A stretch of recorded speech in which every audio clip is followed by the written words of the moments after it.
Good evening, ladies and gentlemen. Welcome to another episode of The Package Tourist, hosted by yours truly, the Package Tourist and the Magical Mystery Tour called Life, Matthew DiBiase. Tonight's guest is author Ryan C. Walker. Ryan lives in Groton, Connecticut, and works in the defense industry. He is the author of The Silent Service's First Hero, the first submariner to receive the Medal of Honor, which was released July of last year. Tonight, Ryan and I will be discussing the loss of the nuclear submarine U.S.S. Thresher, which was lost with all hands on April 10th, 1963, off the coast of Cape Cod. Ryan, welcome back to the show. It's a great honor and privilege to have you here. I'd just like to start off by asking you, how old was the Thresher when she sank in 1963? Thank you so much for having me again. Quick note, all opinions are expressed that are my own. Okay. Thresher was commissioned on August 3rd, 1961. She was almost 2 years old, about a year and a half, and had gone through various phases of testing as befitting a ship that was the first of her class.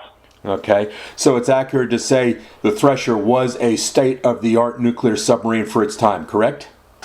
Correct, absolutely. She was the pride of the fleet. She was built to be a great submarine, the culmination of nearly a decade of experimentation on hull design and nuclear engineering. Okay. Let's talk about the Thresher's capabilities as a vessel. First, let's start off. What was her speed, first on the surface and then underneath the surface? So what's interesting about Thresher is she was designed to be one of the first boats that incorporated the albacore hull. Now, the albacore had a teardrop-shaped hull, and that was not very steady on the surface, so it was a little bit slow on the surface, but it could go to great speeds underneath the water. They estimate it was between about 28 knots, according to James Bryant in his article. Okay.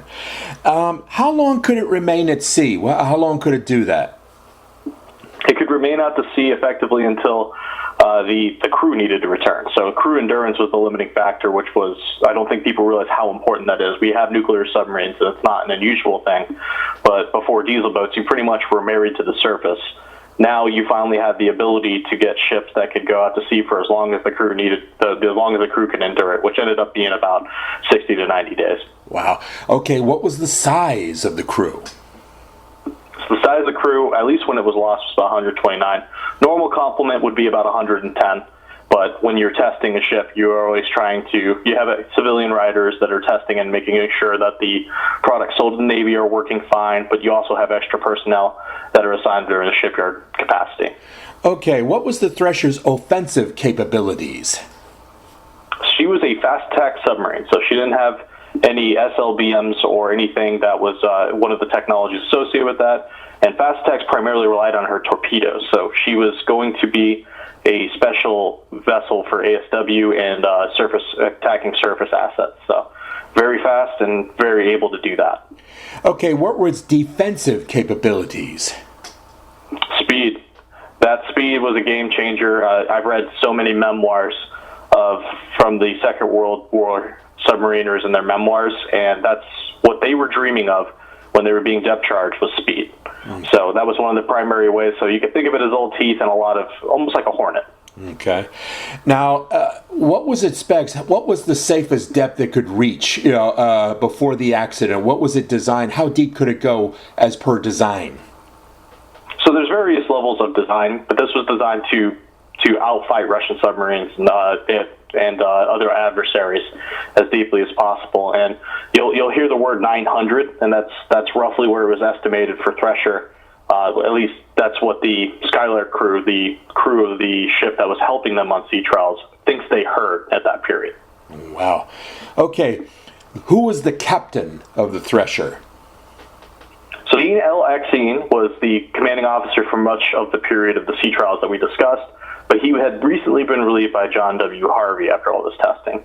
Harvey was also a distinguished nuclear submariner. He had been on nuclear boats since Nautilus itself, and he participated in the famous cruise. He also served on Skate and other numerous, like Tolubi and Sea Dragon. They had he had an amazing career, just an amazing storied career. And he apparently had a very good personality to go with it. I'll give a quote from his memorial in the Naval Academy. The selfless assistance to less savvy classmates won him many friends and an enviable reputation in the brigade. Without a doubt, Wes will carry the same spirit into his life's work. and coupled with his inherent abilities, the Navy will indeed receive a competent officer, end quote. Wow, that's pretty good, man. Okay, let's talk about its doomed voyage. Okay, what was its specific mission when it went on that doomed voyage in April 1963?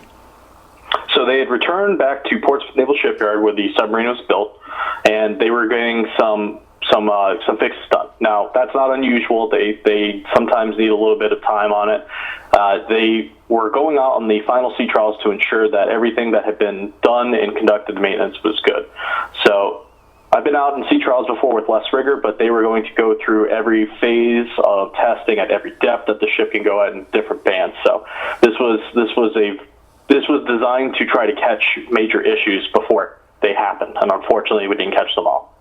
Okay, Ryan, I want you to take our listeners through what happened, what caused the Thresher to implode, and how many men were lost on that day, on that sad day. So on April 10th, 1963, there were 129 people. There were Navy personnel, but one thing that we have to remember is there were Portsmouth Naval Shipyard personnel and other defense contractors on there as well. So the primary account we receive in the Court of Inquiry actually comes from Skylark. So Skylark was a ship that was sent alongside to help the evolution and keep in contact with Thresher while she was doing these things. And they were doing this via ACOMS communications. And the watchstanders reported they had done everything up to this point. It's fairly early in the morning, and they heard a man's voice calmly reporting back some garbled words. So keep that in mind as we hear that this was actually a point of contention in the Court of Inquiry as you read those pages. And the quote is, "Minor difficulties, have positive up angle, attempting to blow," end quote. And then they said there was an even more garbled message that included the number 900. So the conclusion was that they had been at the lowest level, maybe had a depth excursion. They were trying to keep communicating back and forth, but they received nothing, and then eventually they heard what they called a loud bang. Jeez. Yeah, so it's one of those things that it's hard to read, especially, but that's the first account you get. Now, the Court of Inquiry is reading these documents, and they were interviewing people from all sorts of walks of life. We're talking everyone from Admiral Hyman G. Rickover to welders and to the watchstanders on board Skylark. And I think if we're talking about really the key testimony, I think Rickover does a good job of this, explaining, quote, "I believe the loss of Thresher should not be viewed solely as a result of failure of a specific braze weld system or component, but rather should be considered a consequence of the philosophy of design, construction, and inspection that has been permitted in our naval shipbuilding programs," end quote. Wow. So what was the United States Navy's official conclusion as to what happened to Thresher? What was the official report? So the Court of Inquiry convened for several days, and they concluded that the probable cause had been major flooding from a ruptured 2 to 5 inch piping in the engine room. Now, you look at where they're at, and numerous parts of events and the standard, that people have constantly looked into this. James Bryant deserves a lot of credit for getting a FOIA on the Navy records and actually getting these Court of Inquiry records. Norman Palmer has actually interviewed Dean Exene, the previous commanding officer. There's a lot of great research that's been into this, so there's still some questions on it, but generally speaking, it was believed to have been a compound casualty. Okay, so are there any competing theories as to what happened to the Thresher? Any alternative theories? Can you tell that to our listeners? Yes, I'll quote Norman Palmer, who actually he left this quote on my article in Center for International Maritime Security. Thresher was lost because of a reactor scram. She lost power at a test depth of some 1,200 feet. She was heavy and continued down until a pipe burst and her hull collapsed. And he argues that was based on the analysis of a lot of the information in the Court of Inquiry. James Bryant was a big push. I mentioned him before. He pushed for these records to be out there as well.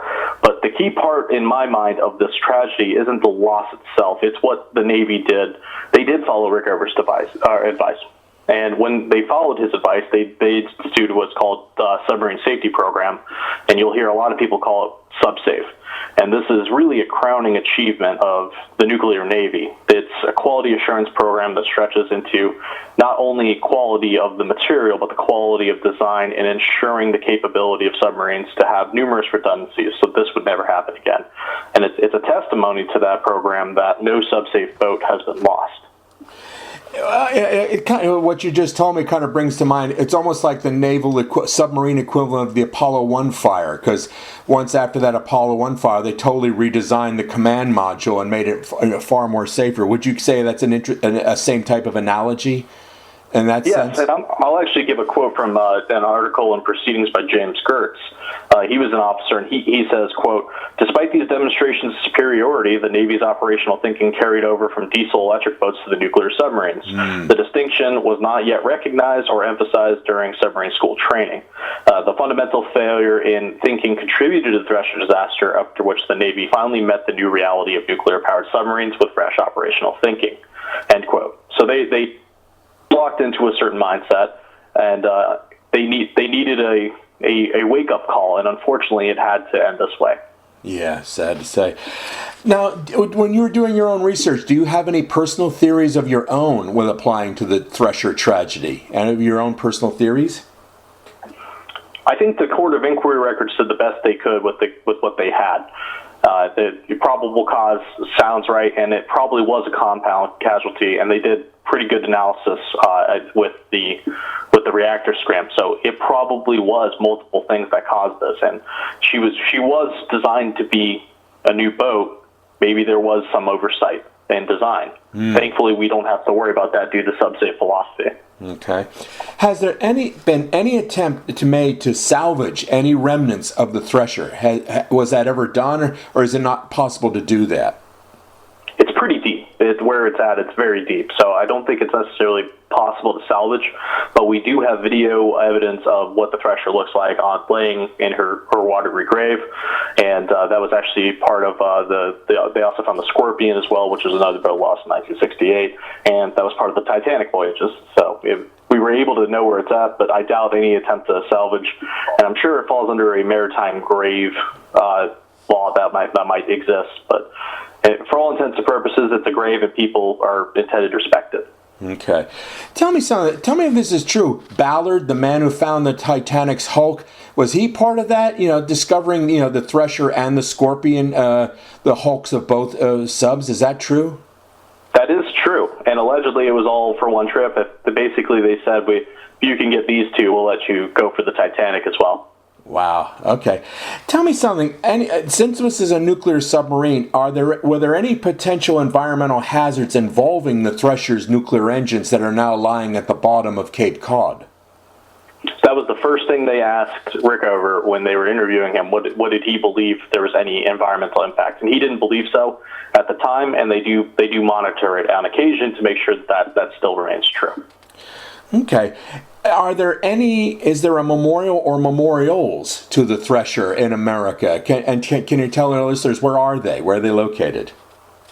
Yes, absolutely. And we're very lucky to have organizations like the United States Submarine Veterans Incorporated, often here referred to as sub-vets. So Kittery Base, which is the Thresher base, they hold an annual memorial that will be held on the anniversary, or as close to the anniversary, generally on a Saturday, that will allow attendance.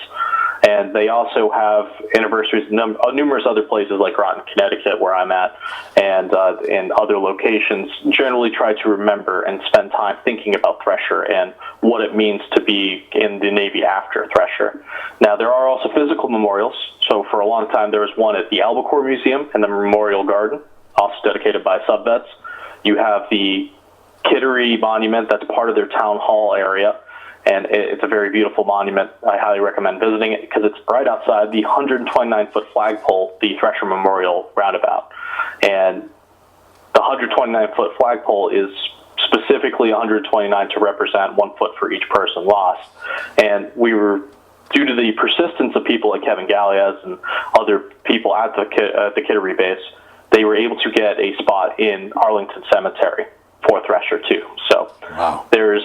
They have done a ton of effort to ensure people remember this, and it's a special thing for Portsmouth Kittery, where it's just right across from Portsmouth Naval Shipyard and where Portsmouth Naval Shipyard is located. Yeah. It's an important thing for them to remember, and it's a very big part of their cultural identity as a town.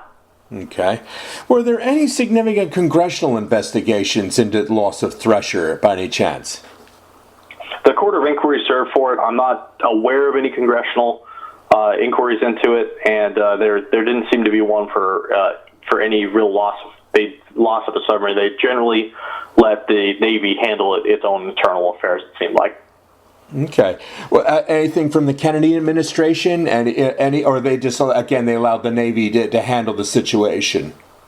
They allowed the Navy to handle the situation, and they were interested in the feedback. I mean, this was a major event, but I was talking to my grandmother, because this was my first article, and I told her I got it published in SimSec, and she asked, what's it about? And I said, it's about Thresher. And she said, I remember Thresher. And she said it with the same tone that she said when I remember her talking about remembering the day Kennedy was assassinated. Wow. So this was a big deal. This was a big contemporary news story. People were very interested in it. Dan Rather actually did a special report in 1964 on Thresher, interviewing many of the people I talked about, like the Skylark folks.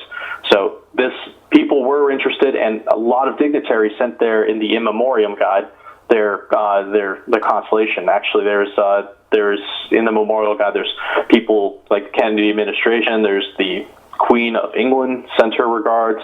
It really was an international story that people truly felt and understood was important. Where can readers read your article on Thresher, Ryan, and where can they find your article? So my article has been published in the Center of International Maritime Security. It's under the title Binary Submarine Culture because of how I believe the Thresher was the key moment. The loss of the Thresher was the key moment in which the Navy invented itself to become what it is today. Everything that I saw culturally changed. Everything that I saw that was a part of my cultural aspect as a submariner from 2014 to 2019 was directly impacted by Thresher. And it's also been republished in the Australian Naval Institute, and it's also available on my academia and ResearchGate. Ryan, now your first book came out July of last year. Are you working on another book project? If so, please tell our listeners about it. Yeah, absolutely. We're always looking at the next project, right? So currently I'm finishing up my PhD research with the University of Portsmouth.